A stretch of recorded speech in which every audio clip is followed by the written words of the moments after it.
All right. So you guys, this is Jerry Day, and he did the show with us on not only off-grid power. Well, no, off-grid power we just barely mentioned, but we got really into smart meters and what's wrong with those and dirty electricity, and his journey through discovering ways to put power companies on notice and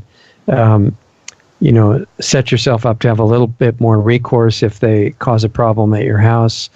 Also how to shield them, save yourself from the radiation damage and things like that. What I wanted Jerry to come here and kind of the backstage portion of this is just to talk about starting from scratch, what the average person can do to make their home environment safer from all kinds of radio frequency and microwave radiation and now millimeter radiation that is coming out in the smart meter rollout, or not the 5G rollout, I'm sorry. And what you can start, I'm assuming that you could start by hardwiring your computer equipment, right? Not having a wireless router inside your house. Absolutely. I'm sure there's a lot more than that too. Oh, yeah. I mean, was that a question or? Yeah, that's just kind of a question wherever you want to take that. I want to gear this toward people who are not already experts in these things. I mean, I talk to a lot of people who are just stunned that a wireless router would have anything wrong with it. Yeah. And so you want to start from there and then build up by stages. Well, we are now, as Take Back Your Power pointed out, we are now in trillions of times the base level radiation. The sun emits radiation, the earth emits some radiation. So there's a baseline of radiation that we're always subject to. And just with these idiot transmitters we put everywhere, little ones, big ones, microwave towers, down to your Alexa, these little Bluetooths, everything. The combination of all of these, the soup, the bath of wireless radiation that we're in is tremendously polluting, tremendously biologically harmful. We are now measured at trillions of times the exposure of background radiation. There's no way that our bodies are made to withstand the environment that we have in the average city, certainly in any commercial center, the mall, any kind of, movie theaters, but even in our homes. And people call me every day, and I'm telling them now, it's beyond reality. You have to go through the entire house.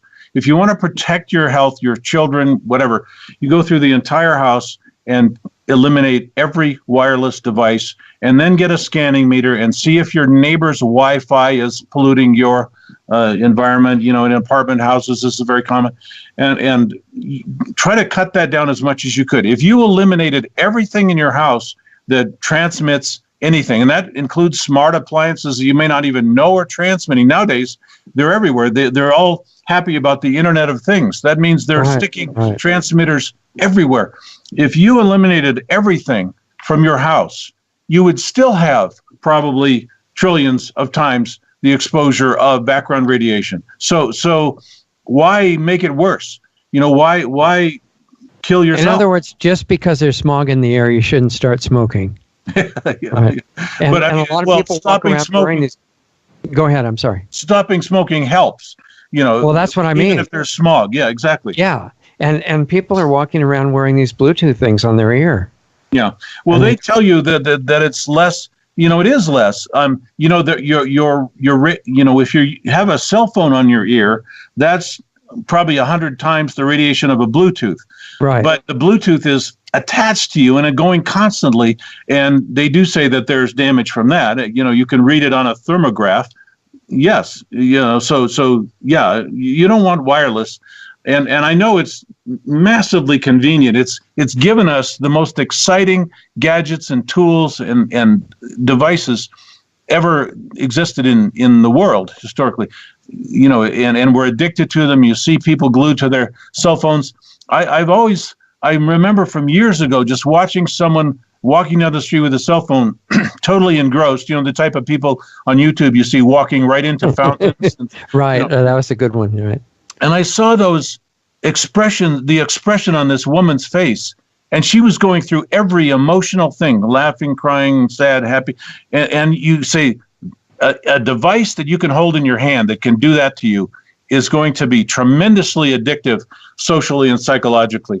The people are, to have an emotionally triggering device in your hand is, and the emotions that we feel from our cell phone, because this is people we know talking to us, this is people we care about, is much more powerful than the emotional effect of a movie or TV. Those are just actors and people you don't know. So this device is the most psychologically addictive device ever created, and you're radiating your hand by holding it, and right. And they're already talking about how people who work with computers and cell phones lose dexterity now, and they have issues with arthritis and all kinds of things, and that's what radiation does. Radiation causes any of the entire gamut of physical ailments because it attacks you just by destroying cells.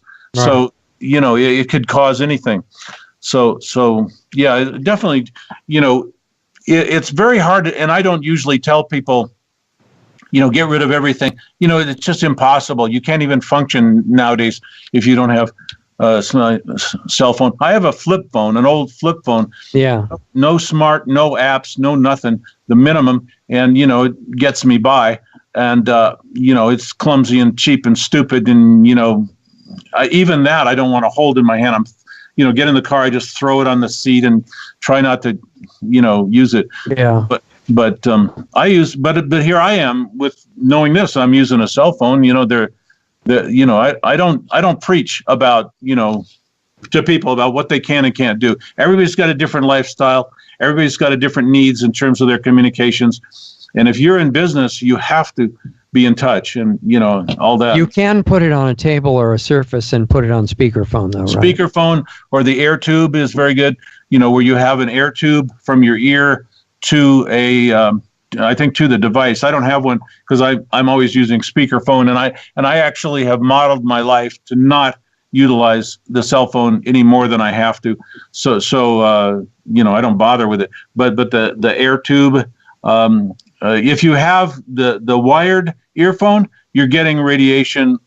The wire is an antenna, so that's not helping you. You need that special, I think they call it blue tube or air tube or something like that. It's kind of overpriced. And you don't carry them on your body, right? Correct. There are shielding pockets and what would you call it? Like a little cloth pocket. You're talking about a Faraday cage, basically, right? Yeah. But obviously that defeats the function of the phone. If you know the name Sophia Smallstorm and some other people, they've actually manufactured. It's like a little separate pocket that has shielding on the back, but not on the front. So you wear it in your pocket, and it shields you, but it still picks up transmissions, so it functions. And so that's a good device. I've literally put folded pieces of tinfoil in a pocket behind a cell phone, or and to do the same thing. Aluminum foil, what do you call? So there's all kinds of things you can do, and it's just a good idea to generally think about reducing your radiation. And again, I don't judge anybody. I use a cell phone. I use it my way, and you can use it your way. And let's all try to survive another 10 years. Yeah, exactly. All right. Well, thank you, Jerry. I really appreciate it. And have a good rest tonight, Jerry. Thank you. You too. Okay. Have a good. Bye-bye. Good night. See you.